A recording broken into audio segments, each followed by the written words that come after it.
नाजुक अंदाम जवाब दिता, कासो ताई गुलफाम जवाब दिता। मैं कसदा उसनों जानदा नहीं, कोई नाम भी उसदा पहचानदा नहीं। मरने कोलों बुलाउंदा पहले पहले, सितमगर ने साफ इनकार किया, कहंदा मैं नहीं कदी प्यार किया।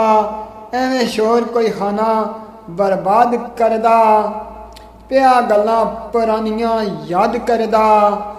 कोल याद कराउंदा पहले पहले, कासुद आख्या औखा मस्कीन मरसी। सरदा तड़पदा बेतस्कीन मरसी। इसकी जान वजूद थी जान कोलों, उसदा आखिरी दम एक आन कोलों।